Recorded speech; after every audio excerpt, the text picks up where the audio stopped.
Hello Sunshine Fam, and welcome back to another Presidential Highlights video. If you are new to my channel, my name is Chloe and I'd like to welcome you. Please hit that subscribe button below with the little bell to be notified that when I upload a new video. Please make sure that you like, share, comment, and follow me on Facebook under the name of Chloe Murphy. And so we're just going to jump right into this because I have a lot to tell you today, and it's probably going to be an edited video, and I'm hoping that the battery doesn't die. I'm pretty sure I put a brand new battery in here, fully charged. So normally I would show you today's president on my phone, but there's some information on my phone that I want to share with you without having to interrupt the flow of the video. So today we are talking about our 40th president, who was Ronald Reagan. And he served from 1981 to 1989, and his vice president was George H.W. Bush, so Bush Sr. So I have some visual aids here, so I will show you this. This is the actual newspaper of Reagan taking the oath of office on his inauguration day, with his wife Nancy behind him. So that's from the New York Times, and the date on that is January 21st, 1981.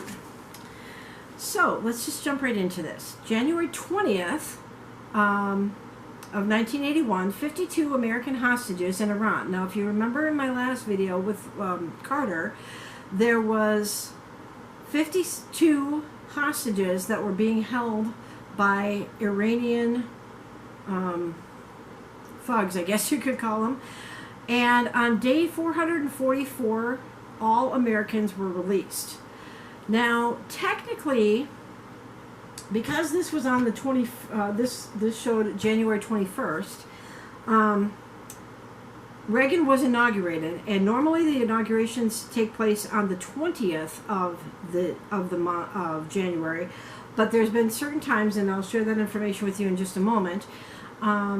Sorry if I'm talking loud, that sometimes when the 20th falls on a Sunday, they usually do the inauguration, like the big pomp and circumstance, on the Monday, so the 21st. So Reagan was inaugurated technically on the 21st, because that does say in the information that I'll tell you in just a moment. So February 18th, still in 1981, spending speech. It was increasing the defense spending and to decrease taxes for domestic spending. March 10th, it began. Okay, so Reagan sends the budget to the Congress. Now, this is what was called Reaganomics. That was the beginning of Reaganomics. It calls for spending $695.3 billion.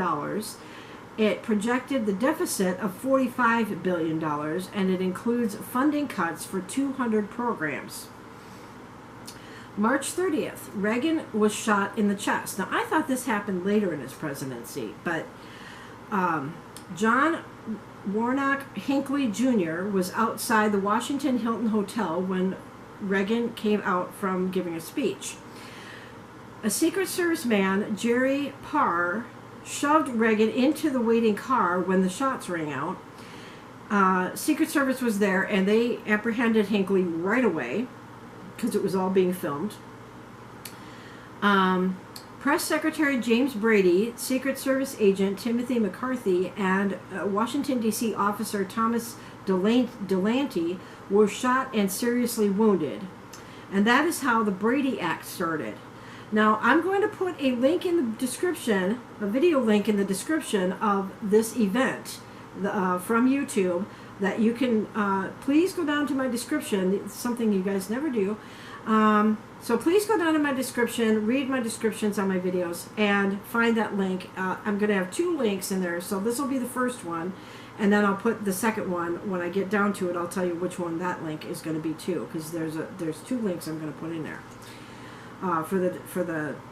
In the description, so please see that below. Hinckley was found not guilty by reason of insanity in 1982, and he was sent to St. Elizabeth's Hospital and committed. Now, I did a little bit more research because this next piece of information was not on the website that I'm taking my information from. He was granted unconditional release on June 15th of this year. So Hinckley is a free man now. April 11th, Reagan recovers. Reagan leaves the hospital, but while he was in the hospital, he told his wife Nancy, "I forgot to duck." April 24th, the Soviet grain embargo was lifted. It was imposed by Carter on January 3rd of 1980. The same day, Sandra Day O'Connor was the first Supreme Court woman, replacing retiring Potter Stewart. August 5th, Reagan dismisses strikers.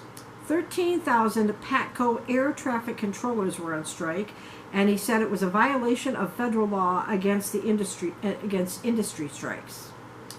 A lot of these things I do remember. Maybe you guys do too if you're old enough. August 13th, cutting taxes. Reagan signs that into law. October 2nd, military buildup. The B-1 bomber and the MX missiles will be produced. Now, I do talk about the MX missiles in a little bit. November 18th, negotiating with the Soviet Union. Now, still in the early 80s, all the way through the 80s actually, because I looked into the next presidency, it was still considered the USSR. So Russia was still considered communist at this point. So not that long ago. Reagan will not deploy intermediate range missiles into Europe if the USSR agrees to dismantle similar weapons that were already in place. December 28th, sanctions on Poland. Economic sanctions following the government imposition of martial law. Gotta make sure that I keep that going here. Okay, so now we're into 1982.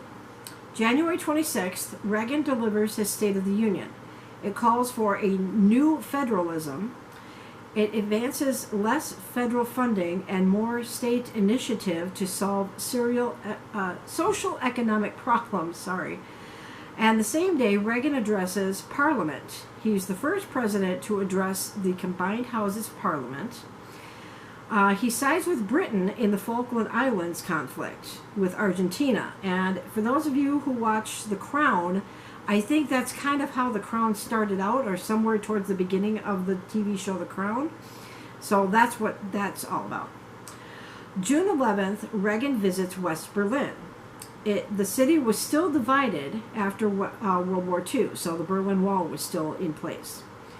June 30th, a private sector survey.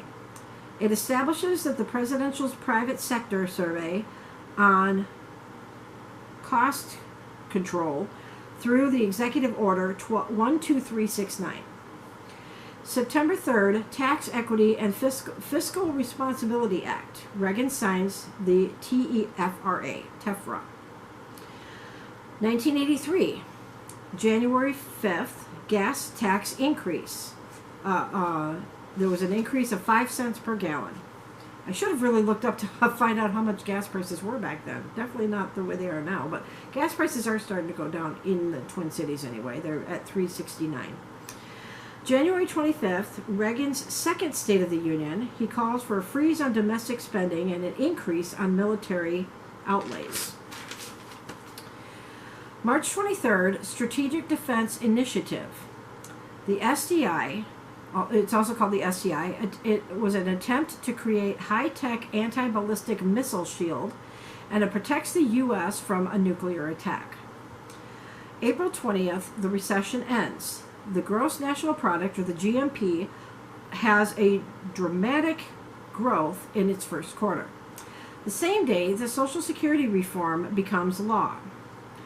June 18th, Volcker heads the Federal Reserve. Paul Volcker leads the second term as the head of the Federal Reserve Board, or his second term, I should say. July 1st, the final tax cut. It was the final phase that goes into effect. October 23rd, suicide bombers attack Lebanon. U.S. Marines in Beirut were attacked. Over 2,000 pounds of explosives crashed through a protective barricade at the barracks, killing 241 servicemen. Reagan sent the troops to help stabilize the country from years of civil war. It's still going? Okay. October 25th, the invasion of Grenada. U.S. forces invade to overthrow the government from a coup that happened days prior. 1984, January 25th, Reagan urges a deficit reduction in his State of the Union address, and he calls on Congress to cooperate fully. April 30th, the exchange with China. While in Beijing for 6 days, Reagan signs a scientific and cultural exchange accords. August 22nd, Reagan is re-nominated. Bush would stay on as his vice president, Bush Sr. September 24th, congressional compromise. Congress and President work out a deal on the MX missile. Now here's where I talk about the MX missile. So the MX missile became the LGM-118 Peacekeeper. There were 50 deployed MX missiles, which played a crucial role in helping to end the Cold War. November 6th, Reagan was reelected. Democratic opponent was Walter Mondale from Minnesota. Okay, so at this point, I just want to check and see where my time is at here. Okay, we're at 11 minutes, so I gotta kind of keep an eye on that, because I'm probably gonna have to turn it off and turn it back on and make it an edited video. So 1985, I think I'm into right now. Yeah. Okay, so January 20th, Reagan was inaugurated. So at this point, I'm going to read to you, because I always wondered, why would a president need to be inaugurated for his second term when he already took the oath of office when he got elected the first time? So what I found on Wikipedia about this was the first inauguration of George Washington took place on April 30th, 1789.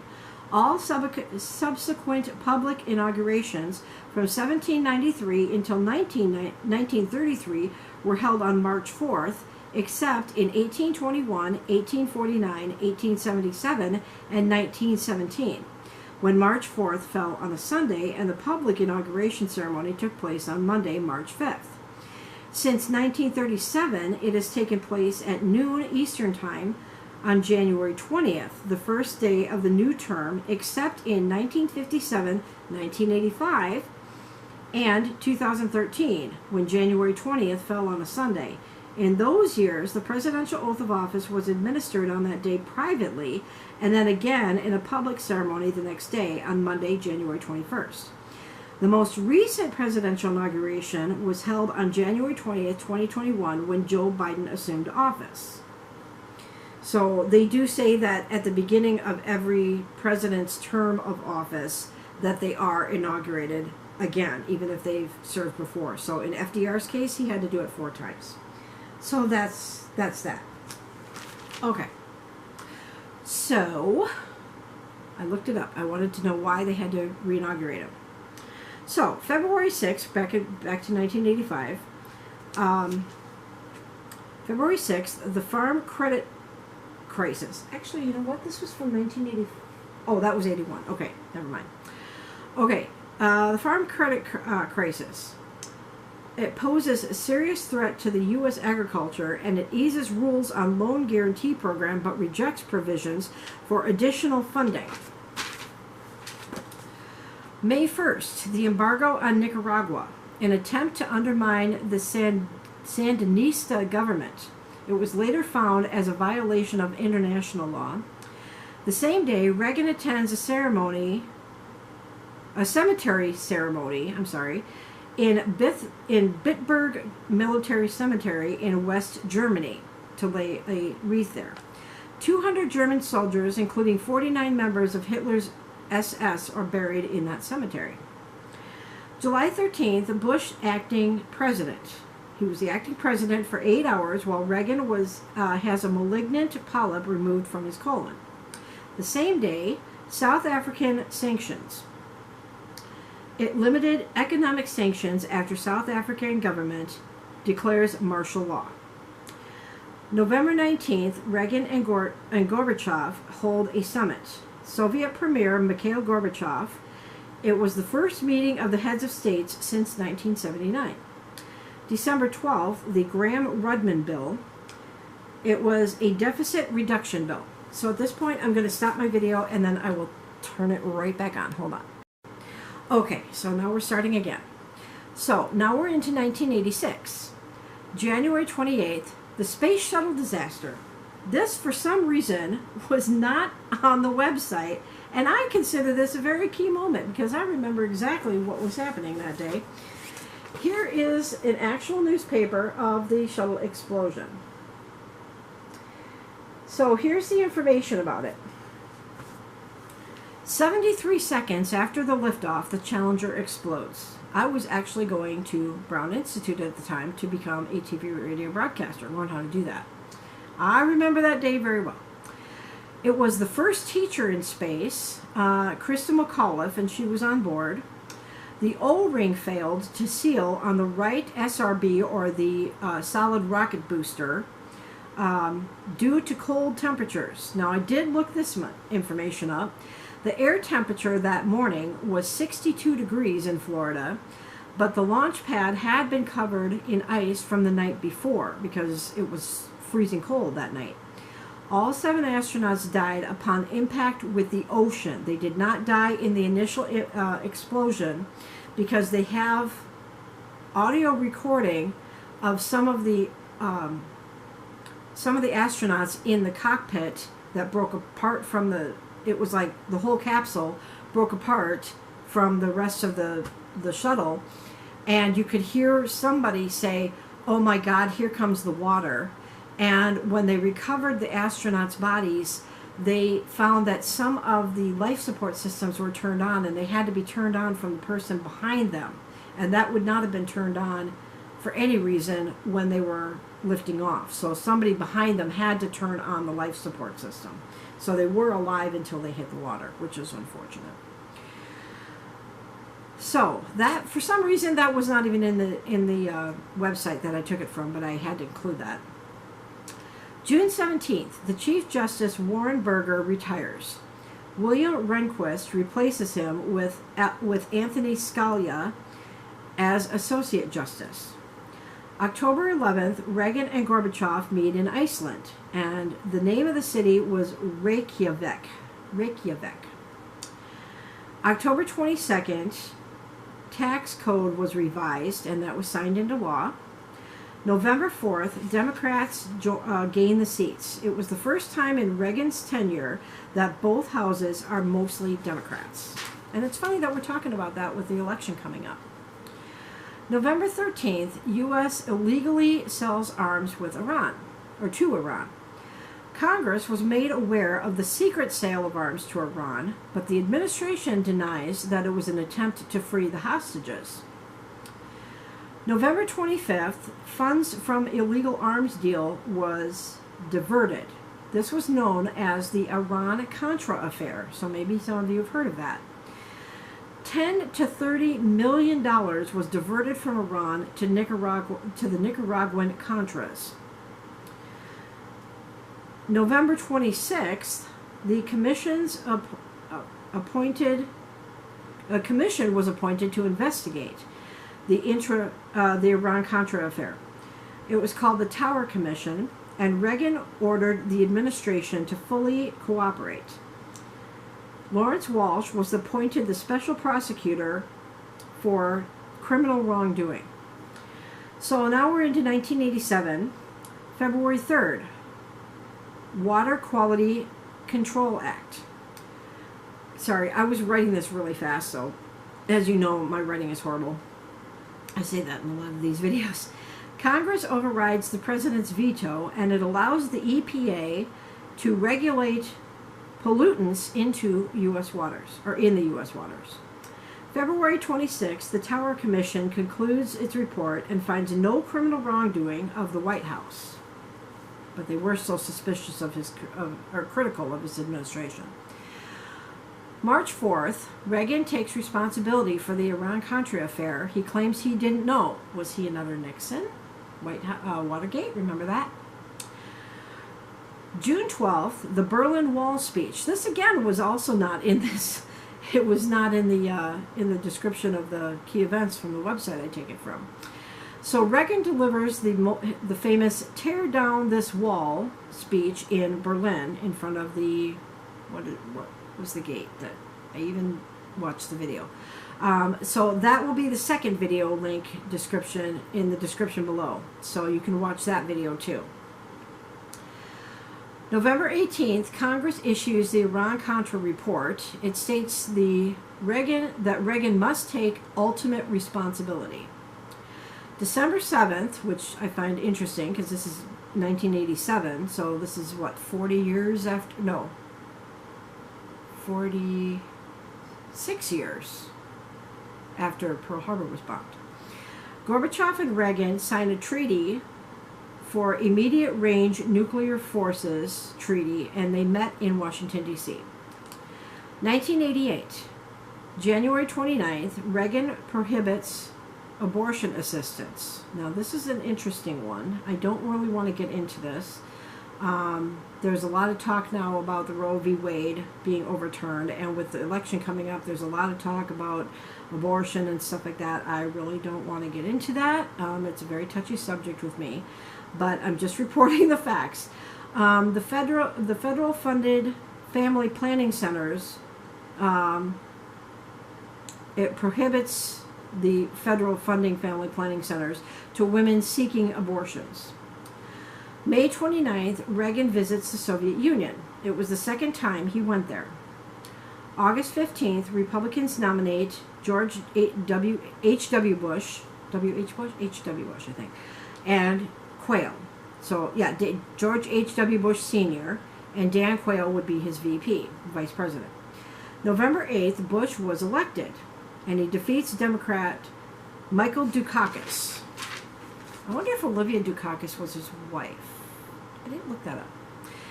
And the last thing to report is in 1989, January 11th, Reagan says farewell. So he left Washington, D.C. So the next one is going to be, obviously, George H.W. Bush Sr. He was our 41st president. And as you know, in recent years, he passed away. As I said in my last video, our oldest living former president is Jimmy Carter. He is still alive to this day. Today is November 3rd, 2022. So Carter is still alive. I haven't heard that he has passed away. It would be big news. Of course, we all know that the Queen recently passed away. So long live King Charles III. Lots of turmoil in the royal family, I know. So what I'd really love to know from you, Sunshine Fam, is if you've been watching my videos from the very beginning, or if you haven't, you can go back and rewatch all of them. I have them in a playlist. All the presidential highlight videos are all in a playlist now. There's about 50 of them, because I had to do like 7 of them for FDR, because I didn't have editing software at that time. So what I'd like to know from you guys, I did ask you guys before, but nobody ever responded.